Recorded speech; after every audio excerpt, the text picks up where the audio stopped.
سورة النساء آیت نمبر 104. اعوذ باللہ من الشیطان الرجیم بسم اللہ الرحمن الرحیم.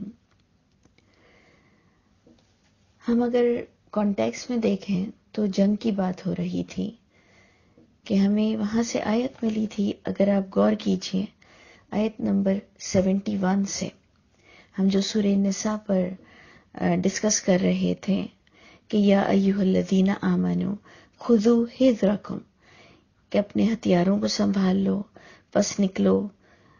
الگ الگ دستوں کی بھی صورت میں یا نکل سکتے ہو اکٹھا، یعنی یہ باقاعدہ اللہ کی راہ میں نکلنے کی بات ہو رہی تھی. پھر آپ نے دیکھا کہ اس درمیان یہاں تک بتایا گیا کہ پہلے تمہیں قتال کرنے کا، اللہ کی راہ میں لڑنے کا حکم نہیں دیا گیا تھا، پھر تمہیں لڑنے کا حکم دیا گیا، پھر تم موت سے بہت ڈرنے لگے.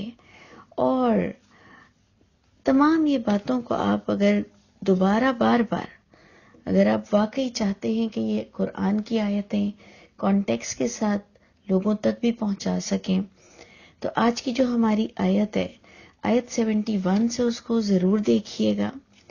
اور آج جو ہم نے بالکل پچھلی ہی آیت قصر نماز پر بھی پڑھائی، وہ قصر نماز بھی وہی جنگ کے میدان ہی میں خوف کی حالت میں ہی پڑھی گئی.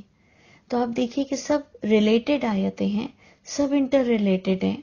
اور اب جب ہم آیت نمبر 104 پر پہنچ چکے ہیں تب بھی اس انداز سے بات شروع ہو رہی ہے کہ وَلَا تَهِنُوا فِي ابْتِغَاءِ الْقَوْمِ، وَلَا تَهِنُوا، مت سستی دکھانا، مت کمزوری دکھانا، فِي ابْتِغَاءِ الْقَوْمِ، ان کفر کرنے والی قوم کے تعقب کرنے میں، ان کو تلاش کرنے میں. کیونکہ آپ نے دیکھا کہ جب قصر نماز کی بھی بات آ رہی ہے تو گویا اللہ کی راہ میں نکلے، خوف کی نماز پڑھی، وقت مقررہ پر پڑھی، کوئی نمازوں کو جمع نہیں کیا، اور امن کی حالت میں قصر نظر نہیں آ رہا ہے. یہ بات ہم نے آپ تک پہنچائی تھی.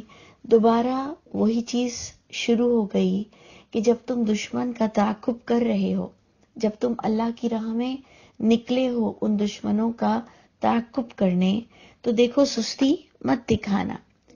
اور بڑی اچھی ایک انسپریشن دی جا رہی ہے، موٹیویشن دی جا رہی ہے کہ ان تکونوا تعلمون، اگر تم تکلیف اٹھاتے ہو اس اللہ کی راہ میں، اگر تمہیں تکلیف پہنچتی ہے یہ اللہ کی راہ میں لڑنے سے، نکلنے سے، فَإِنَّهُمْ يَعْلَمُونَ كَمَا تَعْلَمُونَ، پس بے شک وہ کفر کرنے والے بھی تکلیف اٹھاتے ہیں جیسے کہ تم تکلیف اٹھاتے ہو.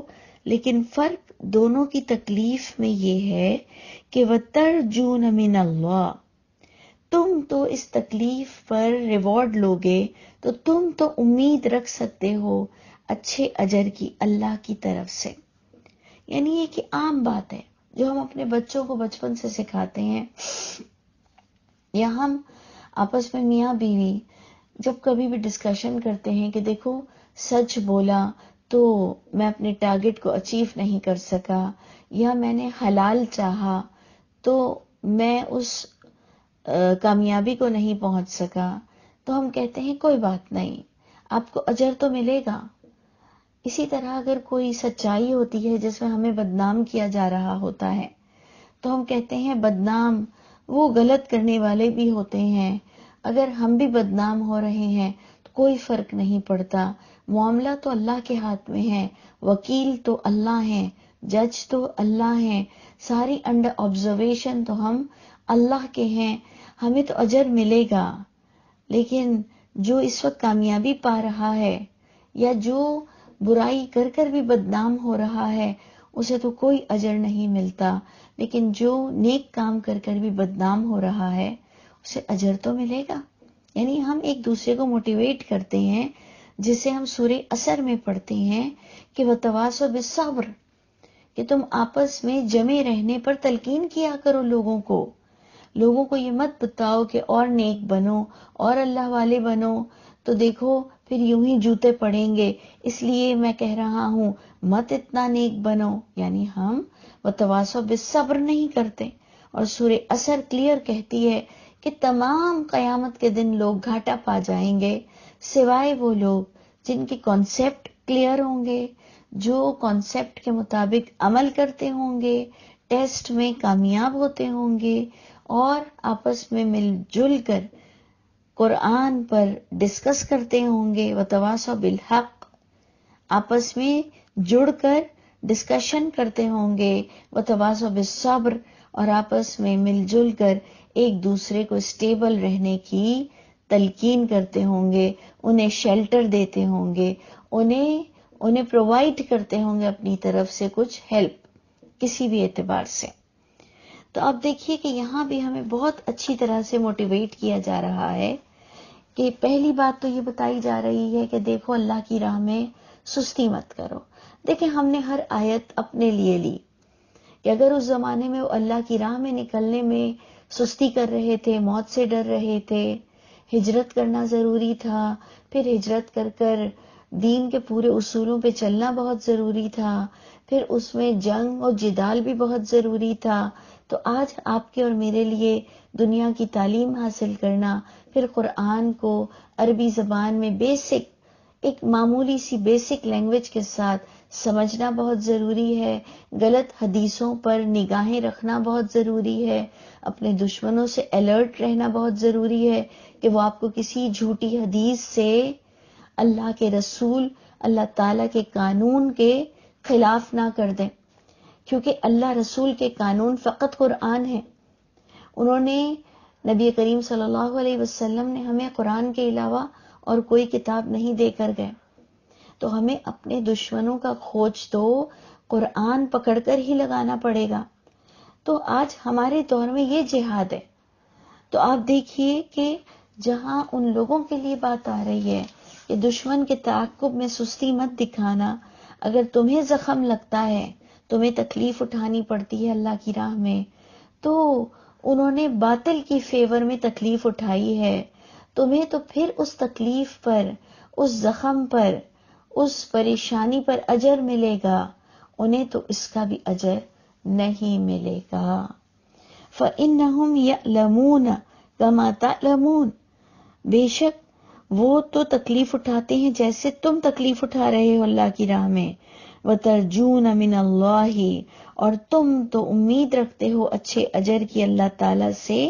مَا لَا يَرْجُونَ، جو کہ وہ انہیں کوئی اچھا اجر نہیں ملنے والا، کیونکہ یہ جانتے ہوئے کہ محمد صلی اللہ علیہ وسلم انہیں ان کی پچھلی کتاب کی طرف بلا رہے ہیں، لیکن یہ اس پچھلی کتاب کو ٹیلی کیے بغیر انہیں جھوٹا کہہ رہے ہیں.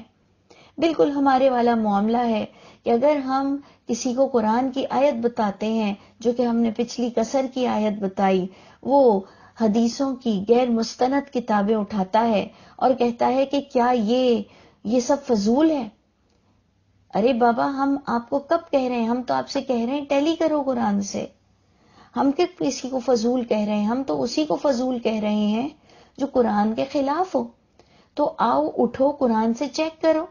ڈرتے ہو قرآن سے چیک کرنے کو، کیونکہ تمہیں ڈر ہے کہ اگر تمہیں قرآن سے حق پتہ چل جائے گا تو تمہیں باپ داداؤں کے طریقوں کو بدلنا پڑ جائے گا، تمہیں اپنے علماؤں سے بات کرنی پڑ جائے گی، تم پر لوگ حیرت سے تمہیں دیکھیں گے کہ تم ابھی عجیب عجیب سی باتیں کر رہے ہو، اور تواتر اور اجماع سے ایک بات چلی آ رہی ہے، تو کیا اتنی پرانی بات غلط ہو سکتی ہے؟ کیوں نہیں ہو سکتی؟ تواتر سے تو عیسیٰ علیہ السلام کا عقیدہ چلا آ رہا ہے کہ لوگوں نے انہیں بیٹا بنایا ہوا ہے. پھر ہم اس کو تو نہیں مانتے، ہم کہتے ہیں اللہ کی پناہ کہ خدا کی کوئی اولاد نہیں. اور پھر جب ہمارے پچھلے بڑوں سے اگر ہم کوئی تواتر سے کوئی چیز سنتے چلے آتے ہیں، اور اگر کوئی شخص اٹھ کر آپ کو قرآن کا ریفرنس دیتا ہے تو اسے چیک کرنے میں اور اس کے مطابق عمل کرنے میں آپ کیوں نہیں مان رہے ہیں؟ صرف اس وجہ سے کہ آپ مقابلہ نہیں کر سکتے ہیں. تو یاد رکھیے، اللہ تعالیٰ کے گھر آپ کو کسی کی فیور نہیں ملے گی، کیونکہ اللہ تعالیٰ کے گھر وکیل بھی خدا ہیں. اور جج بھی خدا ہیں. اللہ نے کسی بندے کا کیس کسی غیر اللہ کے ہاتھ میں، کسی نبی ولی کے ہاتھ میں نہیں دینا ہے. یہ تو آپ مانتے ہیں نا کہ اللہ کے سوا تمام لوگ غیر اللہ ہیں. اتنی تو چھوٹی سی بات آپ سب مانتے ہوں گے کہ اللہ ہی صرف اللہ ہیں.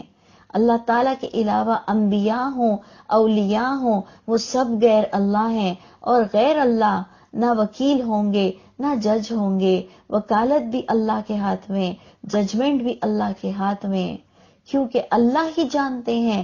یعلم ما بین ایدیہم وما خلفہم من ذا الذی یشفع عندہ الا باذنہ. کون ہے جو شفاعت کرے گا مگر تمام شفاعت اس خدا ہی کے حکم سے ہوگی.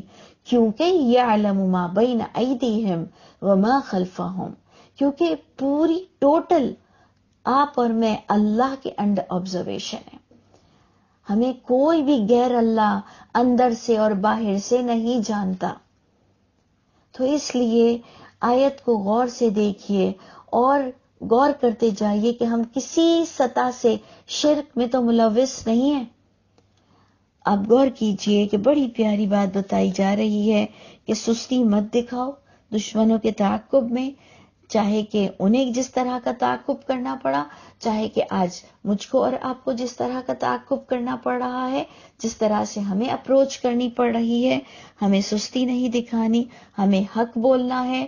موت وقت پر آئے گی اور سب سے بڑھ کر اللہ کی حفاظت کافی ہے انسان کے لیے، کیونکہ وہ رب عرش عظیم کا مالک ہے.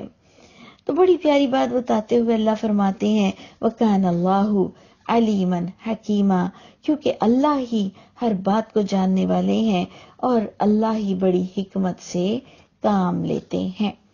اسی کے بعد یہ بات بتائی گئی کہ اِنَّا أَنزَلْنَا إِلَيْكَ الْكِتَابَ، بے شک ہم نے ہی نازل کیا ہے آپ صلی اللہ علیہ وسلم کی طرف کتاب. یعنی یہ کتاب کی آیتیں، یہ کتاب کا سبجیکٹ، یہ کتابوں کے ڈیفرنٹ ٹاپکس یہ محمد صلی اللہ علیہ وسلم نے نہیں بنائے. یہ اس کی کمپائلنگ کسی انسان کا کام نہیں ہے، یہ فقط اللہ کا کام ہے. اللہ تعالی کا معاملہ ہے کہ بے شک ہم ہی نے نازل فرمائی ہے آپ صلی اللہ علیہ وسلم کی طرف کتاب بالحق، بالکل سچائی کے ساتھ، بالکل حقیقت کے ساتھ. اور یہ کتاب کیوں نازل ہوئی ہے؟ لِتَحْكُمَ بَيْنَ النَّاسِ، تاکہ تم فیصلہ کرو لوگوں کے درمیان. بِمَا أَرَاكَ اللَّهُ، ان آیتوں کے ساتھ جو اللہ نے تمہیں دکھائیں، جو تمہیں سنائیں، جو تمہیں سکھائیں. اراک اللہ تمام مفہوم میں جاتا ہے کہ جو ہم نے پچھلی ہی کسر کی آیت کو ڈسکس کیا، آپ کو کیا نظر آ رہا ہے؟ ایمانداری سے مطالعہ کرو اور دیکھو، اور پھر فیصلہ آپ کے ہاتھ میں ہے. اسی لیے آپ غور سے دیکھیے، اس وقت بھی آپ کو یہی بات بتائی جا رہی ہے ہم نے نازل کیا ہے آپ کی طرف کتاب. ہم نے یعنی اللہ تعالیٰ نے، اور یہ کتاب بالکل حق بات کرتی ہے. اور تاکہ تم فیصلہ کرو اس کتاب کے ساتھ بیما اراک اللہ، ان آیتوں کے ساتھ جو اللہ نے تمہیں دکھائیں، جو تمہیں سنائیں، جو تمہیں سکھائیں، اس کے ساتھ تمہیں فیصلہ کرنا ہے. اس لیے آپ یاد رکھیے، بار بار آیت آتی ہے کہ وَمَن لَّمْ يُحْكَمْ بِمَا أَنزَلَ اللَّهُ، جو اللہ کی آیت کے مطابق، جو اللہ نے وحی اتاری ہے، اس انزل اللہ کے مطابق اگر اپنے فیصلے نہیں کرے گا تو وَمَن لَّمْ يُحْكَمْ بِمَا أَنزَلَ اللَّهُ، ایک ساتھ میں ایک ہی رکوع میں 3 دفعہ بتایا گیا کہ جو اللہ کی کتاب کے مطابق فیصلے نہیں کرتے ہیں وہ لوگ فاسق ہیں، کافر ہیں، ظالم ہیں. سوچئے اللہ تعالیٰ نے کس کس طرح سے ہمیں سمجھایا کہ اے لوگوں، ایک چھوٹا سا بکلیٹ ہے، ایک چھوٹا سا کمپیکٹ دین ہے، اس کو مت اتنا لیندی مت کرو، اسے فضول اتنا لیندی مت کرو. کہ محمد صلی اللہ علیہ وسلم نے جس کتاب پر اتنی محنت کی، اسے لوگوں تک سمجھانے کی کوشش کی، اسے اتنی زیادہ لیندھی کر اور کنفیوژن کا شکار کر کے لوگوں کو مت پریشان کرو. اللہ کے گھر اس کا جواب دینا پڑے گا تمہیں کہ تم نے جنہوں نے قرآن کو کمپلیکیٹڈ کیا اور قرآن کے ساتھ دوسری باتوں کو بھی جمع کیا اور سب کو قرآن کا درجہ دیا، وہ شخص ظالم ہے. کیونکہ ظالم وہ ہے جو کسی کو اس کا حق ادا نہیں کرتا، جو کسی کا حق مار لیتا ہے. جب ہم اللہ کی کتاب کا حق مار لیتے ہیں، ہمیں کہا گیا ہے دین یہ ہے، ہم اس دین میں اور کئی باتیں جوڑ دیتے ہیں اور پھر ظلم تو اس وقت تک کرتے ہیں جب اللہ کی بات کے برابر غیر اللہ کی بات لا کر اور غیر اللہ کی بات کو فوقیت دیتے ہوئے اللہ کی بات کو کنڈیم کرتے ہیں، اللہ کی بات کو نیچا کر دیتے ہیں اور کہتے ہیں اب یہ حکم رائج ہے. اب کیا یہ حکم رائج ہے؟ پھر اسے قرآن میں کیوں پڑھتے ہو؟ پھر اسے اپنی نمازوں میں کیوں تلاوت کرتے ہو جب اس کا حق نہیں رہا تو؟ اس لیے یاد رکھیے کہ قیامت کے دن آپ کا امام قرآن ہوگا اور آپ کو اس کے مطابق فردن واحد بلا کر آپ کو اللہ تعالی کے پاس جمع ہونا ہے اور جواب دینا ہے. تو اس لیے بار بار اس آیت کو دیکھیے کہ بے شک ہم نے نازل کیا ہے آپ صلی اللہ علیہ وسلم کی طرف کتاب کو بالکل حقیقت کے ساتھ، اور یہ کتاب کا پرپس کیا تھا کہ لِتَحْكُمَ بَيْنَ النَّاسِ، تاکہ تم فیصلے کرو لوگوں کے درمیان، بِمَا أَرَاكَ اللَّهُ، جو اللہ تعالیٰ نے تمہیں عنایتوں سے دکھا دیا، وَلَا تَكُنْ، مت ہونا، لِلْخَائِنِينَ خَصِيمًا، جو خیانت کر رہے ہیں، تمہیں اللہ کی آیتوں سے ورگلا رہے ہیں، تمہیں اللہ رسول کے نام سے جھوٹی حدیثیں لا کر، جھوٹی روایتیں لا کر پیش کر رہے ہیں، ان کی طرفداری مت کرو، ان خیانت کرنے والوں کی طرفداری مت کرو. ہم سب اس قرآن کے امین بنائے گئے ہیں، اور خیانت کا اپوزٹ ہے امین، امین کا اپوزٹ ہے خیانت. اتنی تو چھوٹی سی بات آپ سب جانتے ہیں کہ امانت اور خیانت یہ دونوں ایک دوسرے کا اپوزٹ ہے. اللہ تعالیٰ اس وقت کہہ رہے ہیں جو خیانت کر رہا ہے اس کی طرفداری مت کرو، اور بات ہو رہی ہے قرآن کی، بات ہو رہی ہے قرآن سے فیصلہ کرنے کی، اور بات بتائی جا رہی ہے قرآن میں کہ انبیاؤں سے لے کر ایک عام سٹیزن وہ قرآن کیا امین ہے، اس نے قرآن کی امانت کا حق ادا کرنا ہے، اس نے اس کی ذمہ داری لی ہے، اور ہم سب کے پاس قرآن ایک امانت ہے. تو مت خیانت کرنے والوں کی طرفداری کرو، چاہے کہ وہ اجماع سے آ رہی ہو خیانت، چاہے کہ وہ تواتر سے آ رہی ہو خیانت. تمہیں کیا نظر آ رہا ہے؟ فیصلہ کرو بما اراک اللہ، جو اللہ نے تمہیں دکھایا. اتنی بڑی آیت کہ بخدا جس دن میں نے اس آیت کو پہلی بار سمجھا تھا، دل چاہتا تھا اللہ تعالیٰ کی ذات پر مر مٹوں. وہ ہم کہتے ہیں نا با محاورہ صدقے جاؤں، یعنی ہم پیار سے محبت سے جب ہمیں کوئی ریالٹی پتہ چل جاتی ہے اور کوئی ہمیں اتنی ایزی وے میں بہت بڑی بات، بہت بڑے پتے کی بات بتاتا ہے تو ہم کہتے ہیں صدقے جاؤں. جس دن میں نے پہلی بار اس آیت کو سمجھا تھا، میرے منہ سے، میرے دل سے نکلا تھا کہ صدقے جاؤں اے اللہ تیری ذات پر، کہ آپ نے کس قدر پیارا قرآن ہمیں دیا. ہم اپنے فیصلے خود کر سکتے ہیں اور ہم جان سکتے ہیں کہ کتنی باتیں تواتر اور اجماع سے بھی ہوں، لیکن اللہ کی کتاب میں اس کا کیا درجہ ہے، اور ہم نے کتنی امانت کو حقداروں تک پہنچانا ہے اور کتنی امانت میں خود کو اپنے اوپر لاگو کرنا ہے، اور خیانت کرنے والوں کی طرفداری بالکل نہیں کرنی ہے، اگرچہ کہ وہ ہماری اپنی ذات پر ہو یا ہمارے کتنے ہی قریبی رشتے. ہمارے والدین تک بھی اگر کوئی بات قرآن سے غلط بتا رہے ہیں تو ہمیں فیور کس کی کرنی ہے؟ اللہ کی کتاب کی.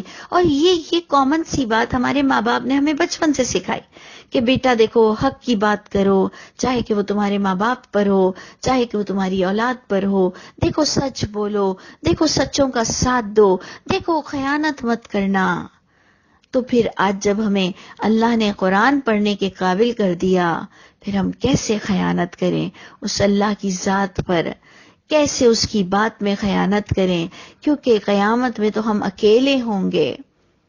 یہ تو ہمیں روایتوں میں بتایا جا رہا ہے نا کہ قرآن سامنے آ کر ہماری شفاعت کرے گا، محمد صلی اللہ علیہ وسلم آ کر ہماری شفاعت کریں گے. کیسے کر سکیں گے اگر ہم قرآن کے خلاف ہوں گے؟ کیونکہ وہ نبی کریم صلی اللہ علیہ وسلم سب سے زیادہ باعمل تھے. اس کی گواہی تو قرآن نے دے دی. لقد کان لکم فی رسول اللہ اسوۃ حسنہ. البتہ یقیناً شک بھی نہ کرنا کہ محمد صلی اللہ علیہ وسلم قرآن کے خلاف کبھی کوئی روایت قبول نہیں کرتے تھے. اس زمانے میں موسیٰ علیہ السلام، عیسیٰ علیہ السلام، ابراہیم علیہ السلام کی روایتیں جھوٹی سنائی جاتی تھیں، انہیں بتائی جاتی تھیں. آج ہمیں محمد صلی اللہ علیہ وسلم سے منسوب کر کر اور ان کی روایتیں اور ان کی باتیں اس طرح سے بتائی جاتی ہیں کہ جیسے کہ وہ حق ہوں، جبکہ کئی باتیں ان پر جھوٹ بنائی گئی ہیں. کیا آپ میں اتنا صرف بھی نہیں کہ اس زمانے میں جو لوگ نبی کریم صلی اللہ علیہ وسلم کی فزیکلی طرفداری کر رہے تھے، جنگ کر کے، اپنی سٹینڈ دکھا کے، کیا آپ اور میں آج قرآن کو اچھی طرح سے آبزرو کر کے کیا محمد صلی اللہ علیہ وسلم پر آئی ہوئی جھوٹی حدیثوں کے بارے میں صرف لوگوں تک باقاعدہ بات نہیں پہنچا سکتے؟ اور انہیں باقاعدہ میں تو پروپوزل دیتی ہوں کہ میرے بھائیوں، میرے دوستوں، میری اصلاح کر دو. جہاں پر میں غلط ہوں میری اصلاح کر دو. جیسے میں پڑھ رہی ہوں قرآن، اگر آپ کو لگتا ہے کہ میرا طریقہ غلط ہے، آپ مجھے قرآن کا ریفرنس دو اور آپ مجھے بتاؤ کہ آپ نے اس آیت کو کس طرح سے غلط ادا کیا ہے. میں آپ کی تھینکفل رہوں گی انشاءاللہ. اور اگر میں آپ کا تھینک یو نہیں بھی کروں تو اللہ تعالیٰ آپ کو میری اصلاح پر ضرور اجر دیں گے. لیکن شرط یہ ہے کہ آپ قرآن سے مجھے میری اصلاح کیجئے گا. تو آپ غور کیجئے کہ باقاعدہ بتایا جا رہا ہے کہ ہم نے نازل کی ہے کتاب، اور تاکہ تم فیصلے کرو اس قرآن کے ساتھ جو اللہ نے تمہیں دکھایا، اور خیانت کرنے والوں کی طرفداری مت کرو. واستغفر اللہ، اللہ سے بخشش مانگو. واستغفر اللہ، مانگو بخشش اللہ سے، درخواست کرو، درگزر کی اللہ سے کہ اللہ تعالیٰ جو میں نے جہالت میں، کم عقلی میں، بغیر سمجھے، صرف اندھا بھروسہ کرتے ہوئے لوگوں پر کوئی غلط کام کیا، کوئی غلط بات کی، اے میرے رب مجھے معاف کر دیجئے.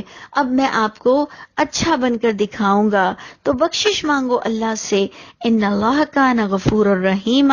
اللہ تعالیٰ تمہارے عمل کو، تمہاری اصلاح کو، تمہارے یو ٹرن لینے کو اللہ تعالیٰ تمہیں بخش دیں گے. دیکھو بخشش کتنا ایزی ہے، دیکھو جنت حاصل کرنا کتنا ایزی ہے. اس چھوٹے سے کمپیکٹ قرآن کے مطابق عمل کر لو. جنت کتنی قریب ہے، جنت کتنی ایزی ہے. پھر اتنا تو آپ جانتے ہیں کہ ہمیں جس طرح سے امین بنایا گیا ہے اس امانت کا، تو یقیناً اس کے کرنے کے ہم قابل بھی ہیں. اتنا ریزسٹنس اللہ نے ہم میں ضرور ڈالا ہوگا. تو دیکھو اللہ فرماتے ہیں اللہ غفور الرحیم ہے، خیانت کرنے والوں کی طرفداری مت کرو، اور اللہ کی کتاب کی امانت کی حفاظت کرو.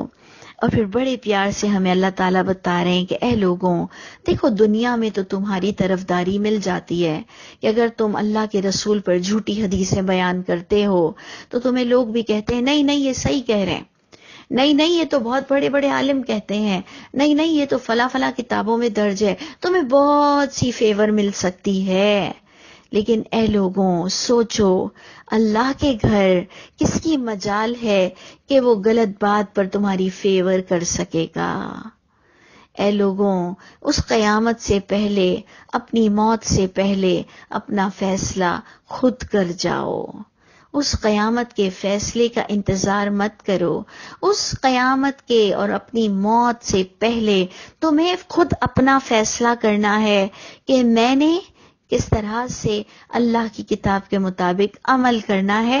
یہ میری کتاب ہے، یہ مجھے کہا جا رہا ہے، اسے میں پڑھ رہی ہوں، یہ میرا حساب کتاب ہونا ہے، اس لیے مرنے سے پہلے اپنا فیصلہ خود کر لینا۔ تو آگے کی آیت دیکھیے، پھر ہمیں بڑا موٹیویٹ اچھی طرح سے کیا جا رہا ہے کہ وَلَا تُجَادِلْ، مت وکالت کرو، مت جھگڑو، عن الذین یختانون انفسہم، ان لوگوں کی طرف سے وکالت مت کرو، ان لوگوں کی وکالت مت کرو، ان لوگوں کے بارے میں جو خیانت کر رہے ہیں، جو دھوکہ دے رہے ہیں، خود اپنے آپ کو بھی، جو قرآن سے ہٹ کر بات کر رہے ہیں، ان کی وکالت مت کرو۔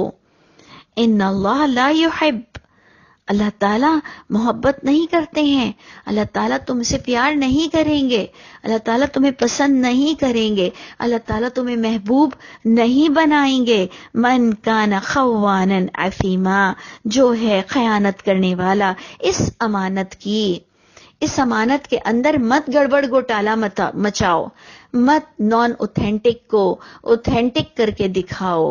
جو غلط ہے سو غلط ہے، چاہے آپ کتنا بھی تواتر اور اجماع لے آؤ، اگر وہ اللہ کی کتاب سے ٹکرا رہی ہے بات، تو ہمت دکھاؤ، بتاؤ اللہ کو کہ میں کتنا مضبوط ہوں آپ کے لیے، مجھے آپ نے کتنی طاقت دی ہے، دیکھو تمہارے پاس کتنی طاقت ہے۔ جسے پتا چل جائے نا کہ اس کے پاس کتنی طاقت ہے، تو اس پر اپنے راز کھلنے کے بعد وہ اور اچھی طرح سے اپنی مدد آپ کرتا ہے۔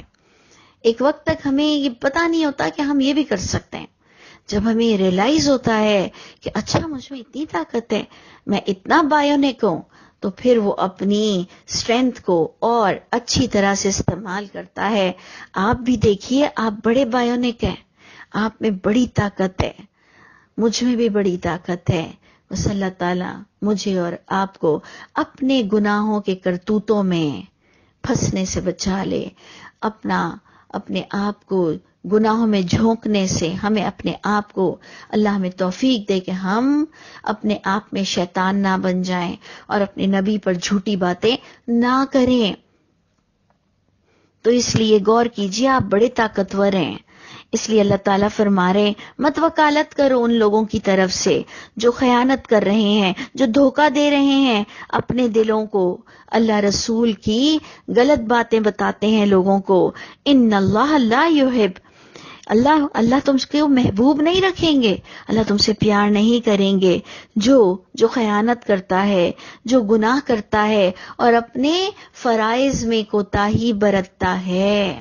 آپ کو پچھلی قصر نماز سے اپنے فرائض کی طرف نگاہیں ڈالنے کا حکم دیا گیا، اور پھر اللہ تعالیٰ فرماتے ہیں ایکچولی پرابلم یہ ہے، بڑی پیاری اللہ تعالیٰ سائیکالوجی جانتے ہیں اپنے بندوں کی، کیونکہ اللہ نے ہمیں پیدا کیا تو پروردگار بڑی سائیکالوجیکلی بات بتاتے ہیں کہ یہ ایکچولی اللہ کی بات کو کیوں اگنور کرتے ہیں، اور تواتر اور اجماع سے اللہ کی باتوں کو قرآن سے ٹیلی کرتے ہوئے حق کو ایڈاپٹ اس لیے نہیں کرتے ہیں کہ یستخفون من الناس، یہ چھپتے ہیں، ڈرتے ہیں لوگوں سے، یہ اپنی حرکتیں چھپا تو لیتے ہیں، خوف کھاتے ہیں لوگوں سے۔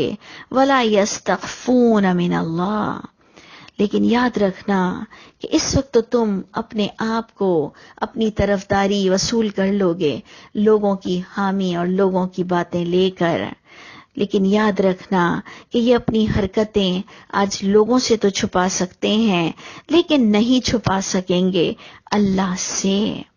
وَلَا يَسْتَخْفُونَ مِنَ اللَّهِ، اللہ تعالیٰ سے کچھ بھی نہیں چھپا سکیں گے، کیونکہ وَهُوَ مَعَهُمْ، یہ اللہ تو ان کے ساتھ ہے۔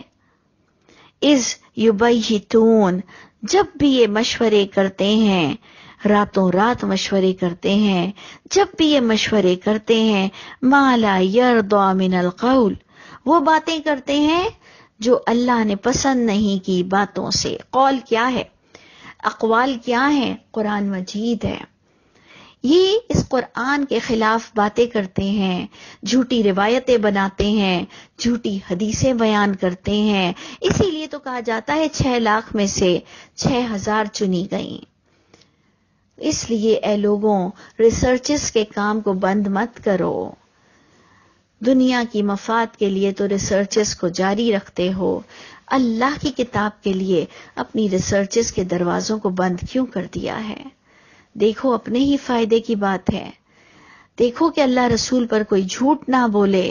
تم اللہ کے بہت بڑے بندے ہو، اللہ نے تمہیں بڑا اعلیٰ رتبہ دیا ہے، کام کر کے مرو کہ اللہ تعالیٰ جب اللہ کے پاس جاؤ تو اللہ تعالیٰ تمہیں اپنا محبوب بنا لے، بلکہ جب زندہ بھی رہو تو اللہ کی محبت ہم سب کے ساتھ ہو، اللہ تعالیٰ کی فیور ہمارے ساتھ ہو۔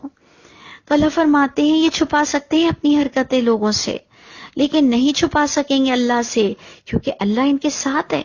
جب یہ مشورے کرتے ہیں ایسی باتوں کی کہ جو اللہ نے نہیں پسند کی، وَكَانَ اللَّهُ بِمَا يَعْمَلُونَ مُحِيطًا، کیونکہ ہیں اللہ تعالیٰ تو جو وہ عمل کر رہے ہیں اس کو احاطہ کیے ہوئے ہیں۔ آپ نے پچھلے ہی کانٹیکس میں اگر آپ غور کیجئے تو آپ کو وہ آیت ملے گی کہ اللہ تعالیٰ فرماتے ہیں کہ تم ہر تھوڑے دن سے ان کی خیانت کا علم رکھو گے۔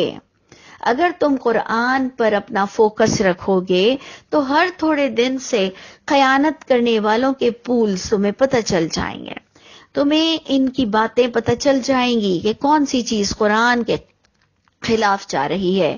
قرآن پر فوکس رکھو، تمہیں ہر تھوڑے دن سے اللہ تعالیٰ خیانت کرنے والوں کی اطلاع دیتے رہیں گے۔ آپ نے پچھلی ہی آیت میں پڑھا تھا کہ اللہ تعالیٰ تمہیں خیانت کرنے والوں کی اطلاع دیتے رہیں گے۔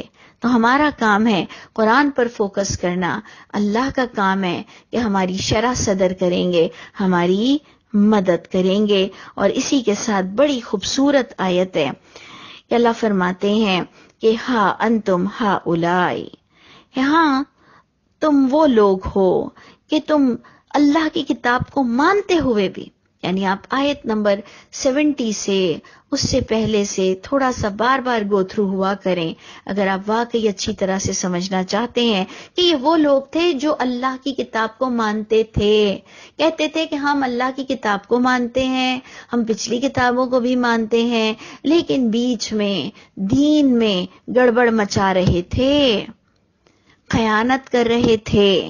اللہ تعالیٰ فرما رہے ہیں یہ جو بھی تم حرکتیں کر رہے ہو، ہاں انتم ہاں اولائی، ہاں تم وہ لوگ ہو کہ جادلتم عنہم فی الحیات الدنیا، کہ تم بحث و مباحثے کرتے ہو، جھگڑے ڈالتے ہو ان کی طرف سے دنیا کی زندگی میں، تم ان خیانت کرنے والوں کی طرفداری کر رہے ہو، تم جھگڑے ڈالتے ہو، تم وہ لوگ ہو کہ اللہ کی کتاب کے بارے میں جو اللہ کہہ رہے ہیں اس سے ہٹ کر ان کی طرفداری کر رہے ہو، خیانت کرنے والوں کا فیور کر رہے ہو دنیا کی زندگی میں۔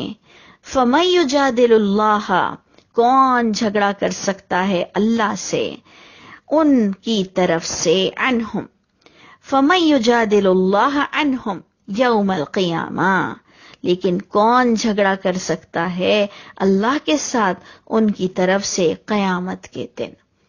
سب کی گگی بن جائے گی، سب کے منہ بند ہو جائیں گے، پھر آزا جواب دیں گے، پھر سب پر ہیبت طاری ہوگی، گھٹنوں کے بل گر جائیں گے، اور نیک اور بد تو دور دور تک الگ ہوں گے، کیونکہ نیک لوگ تو جہنم کی آہٹ بھی نہیں سنیں گے۔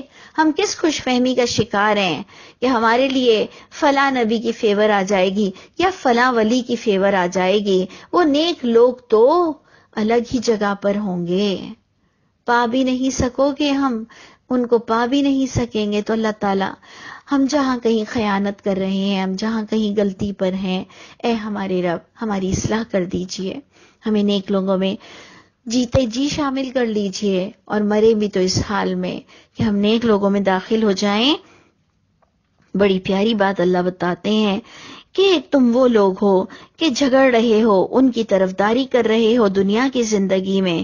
کون جھگڑا کر سکتا ہے اللہ سے ان کی طرفداری کرتے ہوئے قیامت کے دن؟ امن یکون علیہم وکیلا، یا اے لوگوں کون ہوگا ان کا وکیل؟